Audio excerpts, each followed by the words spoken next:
नमस्कार दोस्तों, आपके अपने YouTube चैनल DRS फार्मा में आपका स्वागत है। आज हम देखेंगे common drug poisoning and with their antidote. मतलब कि यदि ड्रग का कोई पॉइजनिंग हो जाती है या ड्रग का ओवरडोज हो जाता है तो उसके लिए हम लोग कौन सा एंटीडोट देंगे। तो ये एग्ज़ाम में बहुत हमेशा पूछते रहते हैं, चाहे एग्जिस्ट एग्ज़ाम हो तो भी पूछेंगे, और ये तो आपके ऐसे नॉर्मल फार्मासिस्ट एग्ज़ाम होंगे तभी भी यहाँ पे आपको ये क्वेश्चन, इससे आपको एक दो क्वेश्चन ज़रूर मिलेंगे, तो इसे आप लोग ज़रूर देख के जाइएगा। जैसे यहाँ पे दिया है पैरासीटामोल, जो कि एक कॉमन ड्रग है पैरासीटामोल, जिसको हम लोग एसिटामाइनोफेन भी बोलते हैं। तो इसका यदि ओवरडोज हो जाए, यदि इसकी पॉइजनिंग हो जाए बॉडी में, तो इसके लिए हम लोग एंटीडोट देंगे एन एसिटाइलसिस्टीन। कभी कभी शॉर्ट फॉर्म में NAC भी दिया रहता है, तो इसलिए कंफ्यूज मत होइएगा, इसको बोलते हैं एन एसिटाइलसिस्टीन। ठीक है, इसका एंटीडोट। ओपियाइड जैसे मॉर्फिन, हीरोइन, कोडीन, फेंटाइल, यदि इनका ओवरडोज हो जाए तो इसके लिए एंटीडोट देंगे नैलॉक्सोन। बेंजोडायजेपिन्स में जैसे डायाजिपाम, एल्प्राजोलम, लोराजिपाम, यदि इनका ओवरडोज हो जाएगा तो इसलिए हम लोग इसका एंटीडोट देंगे फ्लोमानेजिल। बीटा ब्लॉकर ड्रग जैसे प्रोपेनॉल, एटिनोलॉल, मेटोप्रोलॉल, यदि इनका ड्रग की पॉइजनिंग ओवरडोज तो इसके लिए हम लोग कौन सा एंटीडोट देंगे, ग्लूकागॉन। कैल्शियम चैनल ब्लॉकर जैसे वेरापामिल, एम्लोडिपिन, डेल्टाजिम, तो यदि इनका कभी ओवरडोज हो जाए तो इसलिए हम लोग इसके एंटीडोट में देंगे कैल्शियम ग्लूकोनेट, कैल्शियम क्लोराइड। इसके बाद है हिपैरिन। हिपैरिन भी एक कॉमन ड्रग है जिसका यदि ओवरडोज हो जाएगा या पॉइजनिंग हो जाए तो इसलिए हम लोग उसका एंटीडोट देंगे प्रोटामाइन सल्फेट। फिर है वारफरिन। वारफरिन का यह ओवरडोज हो जाएगा तो उसके लिए हम लोग एंटीडोट देंगे विटामिन के एंड फ्रेश फ्रोजन प्लाज्मा, जिसको बोलते हैं FFP। ठीक है। एस्पिरिन। एस्पिरिन भी एक कॉमन ड्रग है जिसे सैलिसाइलेट्स के अंदर आती है, तो यदि इसका ओवरडोज हो जाए, ठीक है, एस्पिरिन का, तो इसके लिए हम लोग देंगे एंटीडोट सोडियम बाइकार्बोनेट।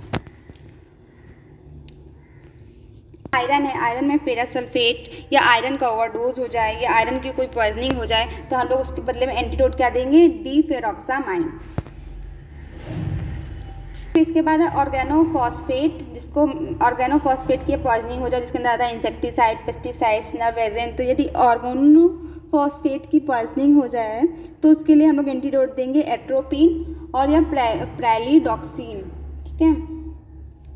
ये कार्बामेट इंसेक्टिसाइड्स की पॉइजनिंग हो जाए तो हम लोग एट्रोपिन देते हैं। मिथेनॉल, इथाइलिन या ग्लिसरॉल या एंटीफ्रीज इंडस्ट्रियल सॉल्वेंट जो होते हैं, इन सब के जिसको कोई पॉइजनिंग होगी तो उसके लिए हम लोग क्या देंगे, इथेनॉल देंगे और फोमेपिजोल।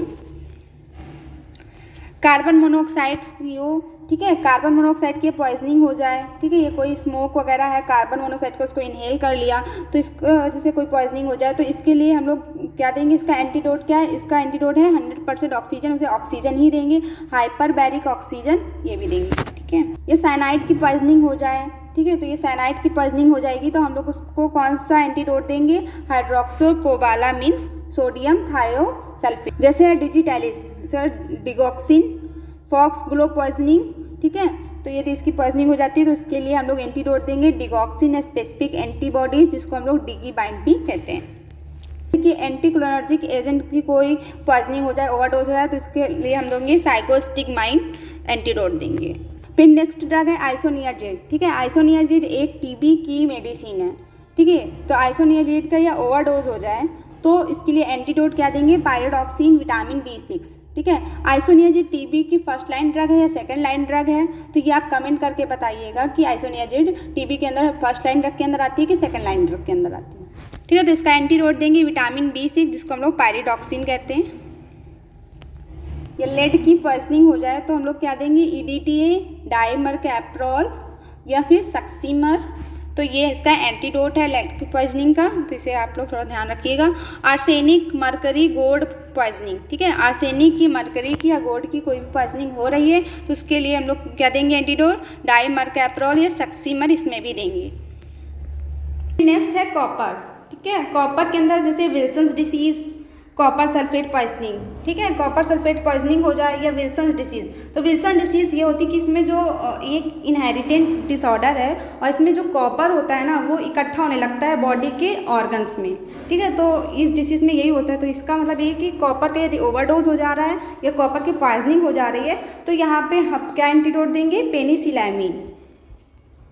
नेक्स्ट है मिथोट्रेक्सेट, जो कि एक कैंसर ड्रग ओवरडोज, ठीक है, कैंसर की एक ड्रग है जिसमें ये इसका या ओवरडोज हो जाता है तो इसके लिए हम लोग क्या देंगे, ल्यूकोवोरिन फोलिनिक एसिड, ठीक है, ये एंटीडोट हम इसको देंगे। फिर नेक्स्ट है सल्फोनिल यूरिया, ठीक है, ये एक हाइपोग्लाइसेमिक ड्रग आपने पढ़ा होगा। तो इसमें जैसे ग्लिपिजाइड, यदि इन सब का ओवरडोज हो जा रहा है तो इसलिए हम लोग इसका एंटीडोट देंगे डेक्सट्रोज या ऑक्सटेरियोटाइड। फिर नेक्स्ट है मिथिमोग्लोबिन ईमिया, जिसके अंदर आता है नाइट्राइट्स, एनिलीन डाइज, बेंजोकिन, ओवरडोज, ठीक है, इन सब का ओवरडोज हो जाएगा तो हम लोग इसके लिए एंटीडोट देंगे मिथिलीन ब्लू। फिर नेक्स्ट है ट्राइसाइक्लिक एंटी डिप्रेसेंट की जो ड्रग आती है, यदि इनका ओवरडोज हो जाता है तो इसलिए हम लोग देंगे सोडियम बाइकार्बोनेट एंटीडोट इनका। थायोफाइलिन एक अस्थमा मेडिसिन है थायोफाइलिन, ठीक है, यदि इसका ओवरडोज हो जाता है तो हम लोग उसके लिए हम लोग एंटीडोट में बीटा ब्लॉकर्स देते हैं। तो ये आपको वीडियो अच्छी लगी है तो प्लीज़ वीडियो को लाइक करें और चैनल को सब्सक्राइब करें। Thank you.